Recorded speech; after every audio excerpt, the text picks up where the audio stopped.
कभी किसी माँ बाप ने सोचा नहीं था कि उनकी 19 साल की बेटी, जो मासूम बच्चों को पढ़ाती थी, जिसकी आंखों में सपनों की चमक थी, वो अचानक यूं ही दुनिया छोड़ जाएगी। ये कहानी है हरियाणा की मनीषा की, जिसकी मौत ने पूरे गांव ही नहीं बल्कि पूरे प्रदेश को हिलाकर रख दिया। आइए सुनते हैं एक बेटी की दर्दनाक सच्ची दास्तान, जो इंसाफ की पुकार बन चुकी है। हरियाणा के भिवानी जिले का छोटा सा गांव धानी लक्ष्मण, जहां खेतों की हरियाली, गांव की मिट्टी की खुशबू और लोगों की सादगी जिंदगी का हिस्सा है। इसी गांव में जन्मी थी 19 साल की मनीषा, जो हर घर की आंखों का तारा थी। बचपन से ही पढ़ाई में तेज और दिल की उतनी ही साफ। घर की आर्थिक हालत बहुत मजबूत नहीं थी, लेकिन मनीषा ने कभी हार नहीं मानी। वह चाहती थी कि पढ़ लिख कर न सिर्फ अपने परिवार का सहारा बने, बल्कि गांव की छोटी छोटी बच्चियों को भी पढ़ाए, ताकि उनकी ज़िंदगी बदल सके। पढ़ाई पूरी करके बाद मनीषा ने एक प्ले स्कूल में टीचर की नौकरी पकड़ा ली। उसे बच्चों से बहुत लगाव था। हर सुबह वह मुस्कुराते हुए अपने स्कूल जाती और नन्हे मुन्नों को गिनती, कविता और नई बातें सिखाती। घर लौटकर माँ की रसोई में हाथ बटाती और पापा को खेतों में जाकर चाय पकड़ा आती। उसका सपना था कि कुछ सालों में अच्छी नौकरी करके अपने परिवार को सुख सुविधाएं दे, लेकिन शायद किस्मत ने उसके लिए कुछ और ही लिखा था। 17 अगस्त की शाम थी। आसमान पर बादल थे, हल्की हवा चल रही थी। मनीषा रोज की तरह अपने स्कूल से लौट रही थी, लेकिन उस दिन वह घर नहीं पहुंची। काफी देर तक जब वह नहीं लौटी तो परिवार बेचैन हो उठा।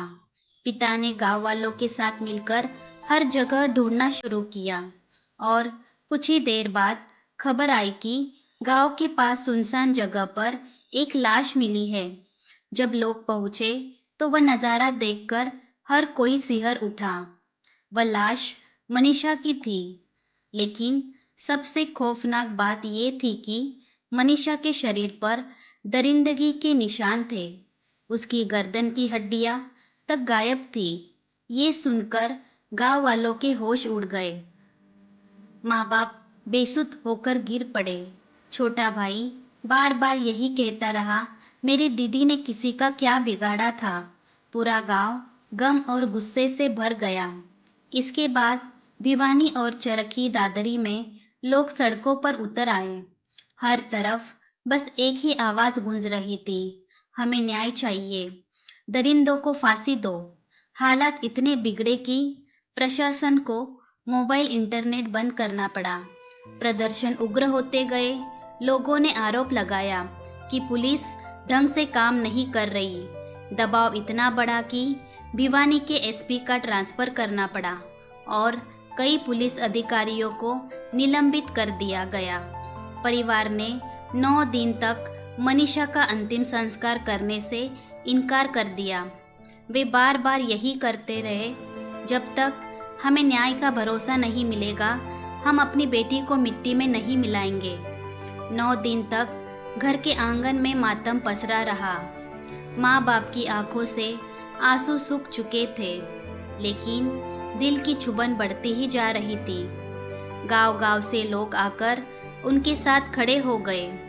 आखिरकार 21 अगस्त को भारी पुलिस बंदोबस्त के बीच गांव के हजारों लोगों की मौजूदगी में मनीषा का अंतिम संस्कार हुआ। छोटे भाई ने कांपते हुए हाथों से चिता को मुख अग्नि दी।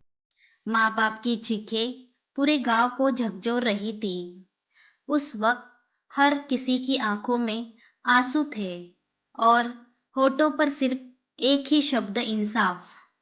आज भी धानी लक्ष्मण गांव की गलियों में मनीषा की यादें बसी है।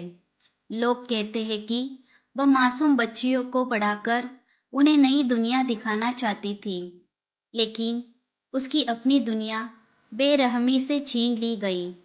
ये कहानी सिर्फ एक परिवार की नहीं है, बल्कि हर उस बेटी की है जो सपनों के साथ जीती है और समाज की दरिंदगी का शिकार हो जाती है।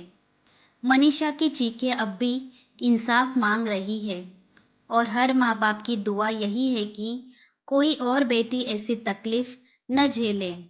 मनीषा अब इस दुनिया में नहीं है, लेकिन उसकी यादें और उसकी इंसाफ की पुकार आज भी हर दिल में गूंज रही है।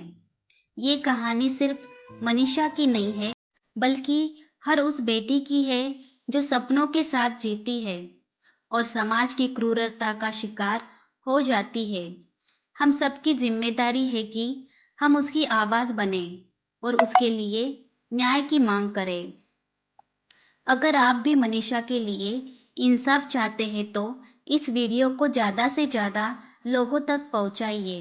वीडियो को लाइक शेयर कीजिए और हमारे चैनल जिंदगी की कहानियाँ को सब्सक्राइब कीजिए ताकि ऐसी ही सच्ची और भावुक कहानियाँ आप तक पहुंचती रहे। इंसाफ की इस लड़ाई में हम सब साथ हैं। हमें मनीषा के लिए इंसाफ चाहिए। Justice for Manisha.